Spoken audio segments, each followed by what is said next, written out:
Hello and welcome back to another week in new genre books. Thanks for stopping by, we're glad to have you. My name is Amelia, and from Locus magazine, I'm about to tell you the top new science fiction, fantasy, and horror books being published the week of November 15th, 2022. I have a request this week. Please go check out our Indiegogo fundraiser for Locus that is running this month. We are a donor-supported magazine and need your help to get us through 2023. We have lots of good donor swag like signed books, author chats, there's a Locus coffee mug, a t-shirt, check it out. The link is in the notes below. I've also got links for timing if you want to skip to your favorite category, be it science fiction, fantasy, or horror. Starting with science fiction books this week, we have 5 SF titles being published this week.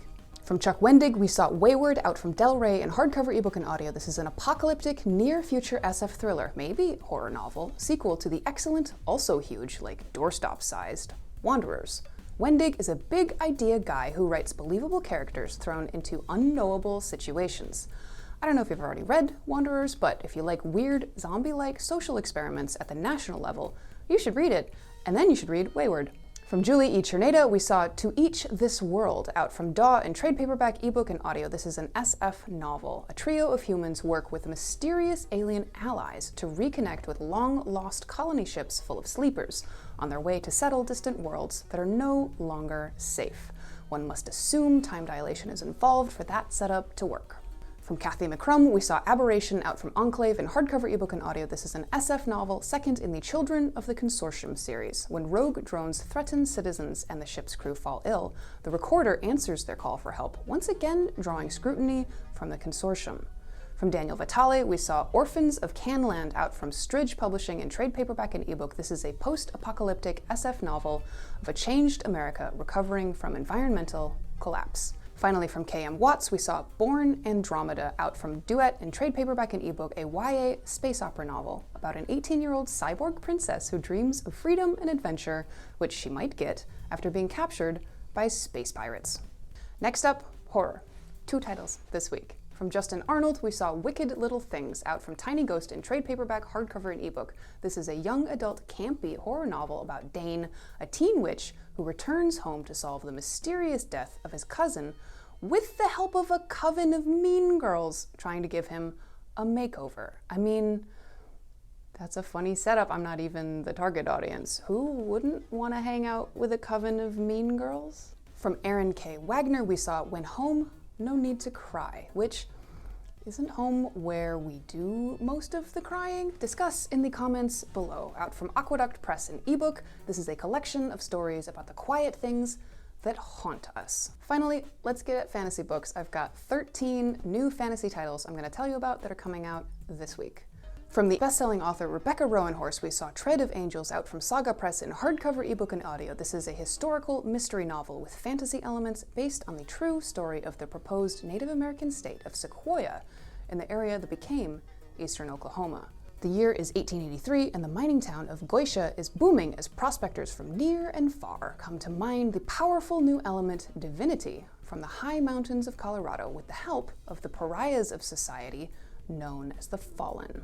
From editors Cherie Renee Thomas, Ogenechoe Donald Ekpeki, and Zelda Knight, we saw Africa Risen out from Tor.com in hardcover and ebook. This is an original anthology of 32 stories by authors from Africa and the African diaspora. Authors include Stephen Barnes, Akua Leslie Hope, Sandra Jackson Opoku, and Wole Talabi.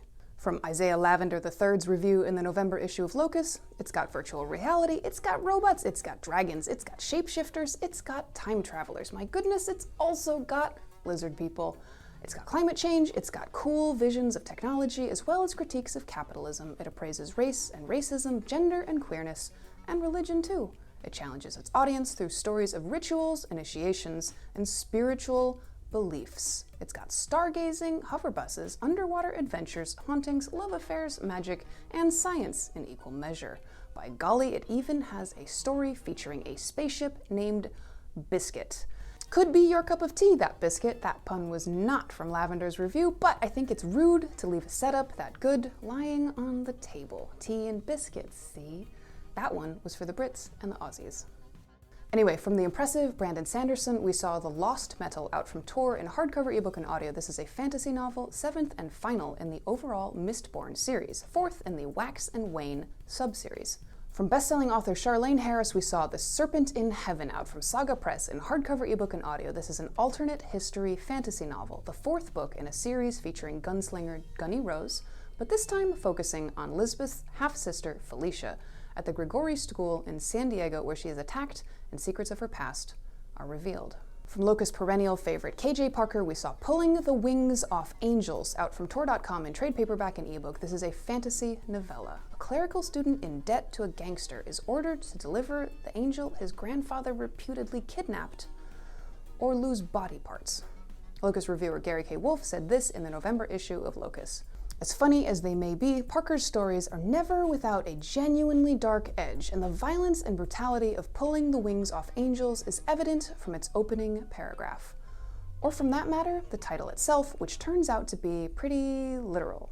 And I could make a glib joke here about how many angels are on the head of a pin and how big the tweezers would have to be in order to pull their wings off, but then we would have to come up with a reason why anyone would bother with this kind of effort. What are the angels up to in the first place that someone would want to ground them? Anyway, it's a great title.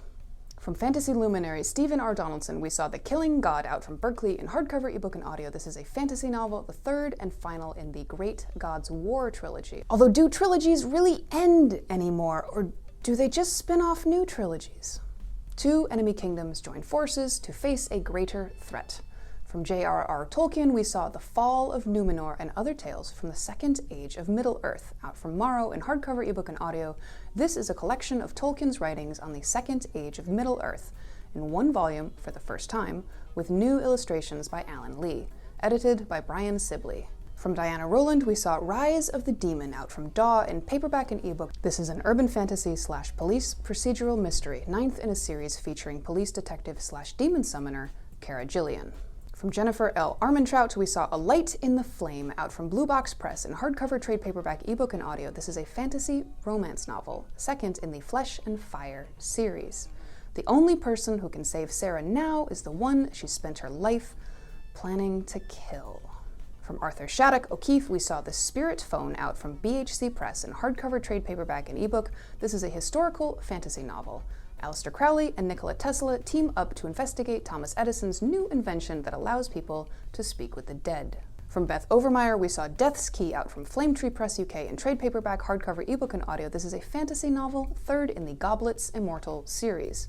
Maraud builds an army to exert control, but Aiden has turned against her. From Lynn Painter, we saw The DoOver, out from Simon & Schuster in hardcover, ebook, and audio. This is a young adult fantasy time loop novel. A teen has to relive a horrible Valentine's Day over and over again. Look, if you really had to live a single day over and over again, is it still horrible? Do you get used to it, or maybe better at it? I suppose that is the premise of this title. From Sue Lynn Tan, we saw Heart of the Sun Warrior, out from Harper Voyager US in hardcover, ebook, and audio. This is a fantasy novel inspired by Chinese mythology, second in the Celestial Kingdom duology. Xingyin's fragile peace is threatened by the discovery of a strange music on the moon and unsettling changes in the Celestial Kingdom. That wraps up this week. Thanks for spending some time with us. At Locus, we want to tell you everything relevant that's happening in the science fiction, fantasy, horror publishing space. We appreciate your eyes and ears and your likes and subscribes. We are at Locus Mag or at Locus Magazine on most platforms. And remember, we need crowdfunding support this month for our 2023 year. If you like what we do, please go check us out, our Indiegogo fundraiser right now. Get yourself some donor swag like signed books, author chats, story critiques, t-shirts, acts of whimsy, so much good stuff. And show a little love to the magazine of the SF, fantasy, and horror field. We are a 501c3 nonprofit. Come back and see us again soon, and we'll be here next week with more new books.